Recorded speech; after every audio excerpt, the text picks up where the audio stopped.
नमस्कार दोस्तों।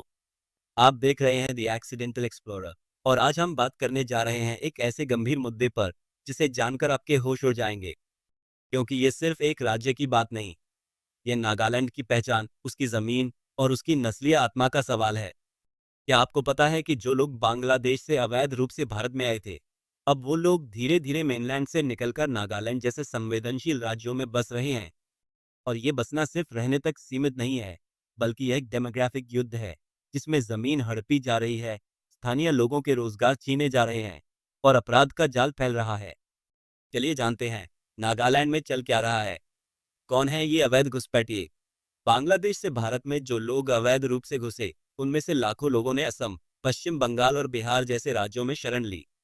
लेकिन अब जब केंद्र और राज्य सरकारें इन पर कार्रवाई करने लगी, डिपोर्टेशन कैंप्स बनाए गए, एनआरसी और सीएए जैसे मुद्दे उठे, तो इन लोगों ने अपना रास्ता बदल लिया। अब ये जा रहे हैं ऐसे इलाकों में जहां चेकिंग ढीली है, कानून एनफोर्समेंट कमजोर है और जनता डिवाइडेड है। और इस नए नक्शे में नागालैंड, त्रिपुरा और मिजोरम टॉप पर हैं। नागालैंड क्यों टारगेट बन रहा है? नागालैंड, जो दशकों से अपनी ट्राइबल पहचान को बचाने के लिए संघर्ष कर रहा है, अब बनता जा रहा है अवैध बांग्लादेशी घुसपैठियों का नया अड्डा। क्यों? यहाँ आईएलपी सिस्टम है, लेकिन एनफोर्समेंट ढीला है। दीमापुर जैसे शहरों में आइडेंटिटी चेकिंग नॉमिनल है, ट्राइबल लैंड्स को लेकर कानून तो हैं, लेकिन मॉनिटरिंग बेहद कमजोर है। और सबसे अहम, ज्यादातर इलाके में माइग्रेशन पर कोई पॉलिटिकल कंसेंसस नहीं है। इसका फायदा उठाकर ये लोग फेक आइडेंटिटी बना रहे हैं, वोटर कार्ड, राशन कार्ड, आधार ले रहे हैं और धीरे धीरे नागालैंड के लो इनकम इलाकों में बसते जा रहे हैं। क्या हो रहा है इनका असर? अब आप सोचेंगे, चलो लोग आए तो क्या, काम करेंगे, पेट पालेंगे। नहीं, मामला इतना मासूम नहीं है। डेमोग्राफिक शिफ्ट, कुछ गांवों और कस्बों में ट्राइबल पॉपुलेशन घटकर माइनॉरिटी में आ गई है। लैंड ग्रैबिंग, भू माफिया के सहारे ये लोग जमीनें खरीदते नहीं, हड़पते हैं। क्राइम एंड ट्रैफिकिंग, दीमापुर और आसपास में ह्यूमन ट्रैफिकिंग के नेटवर्क्स पकड़े जा चुके हैं और कई मामलों में बांग्लादेशी गिरोह शामिल थे।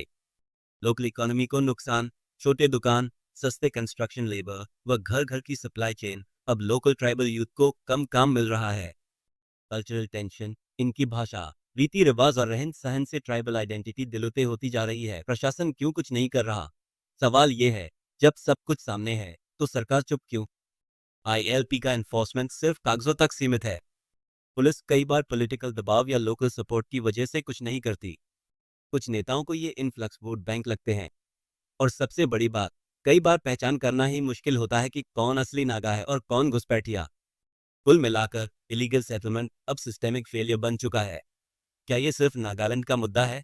बिल्कुल नहीं, ये एक पूरे नॉर्थ ईस्ट का खतरा है और इनडायरेक्टली भारत की सीमाओं की सुरक्षा, कल्चरल सर्वाइवल और डेमोग्राफिक बैलेंस का सवाल है।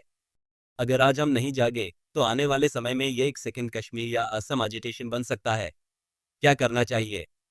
आईएलपी को डिजिटली इन्फोर्स किया जाए, आधार, वोटर आईडी की बायोमेट्रिक वेरिफिकेशन हो, लैंड डील्स को ट्राइबल काउंसिल्स की मंजूरी से जोड़ा जाए, सभी इलीगल बांग्लादेशियों की पहचान करके डिपोर्ट किया जाए और सबसे जरूरी, जनता को जागरूक किया जाए। ये सिर्फ सरकार की नहीं, हम सबकी लड़ाई है। तो दोस्तों, अगर आप चाहते हैं कि नागालैंड की संस्कृति, जमीन और आत्मा बची रहे, तो इस वीडियो को ज्यादा से ज्यादा शेयर कीजिए। कमेंट में बताइए, क्या आपको लगता है नागालैंड को इस मामले में और सख्त होना चाहिए? और हाँ, लाइक, सब्सक्राइब और बेल आइकन दबा दीजिए, क्योंकि हम लाते हैं वो सच जिसे बाकी लोग छिपाते हैं। द एक्सीडेंटल एक्सप्लोरर पर मिलते हैं अगले एपिसोड में।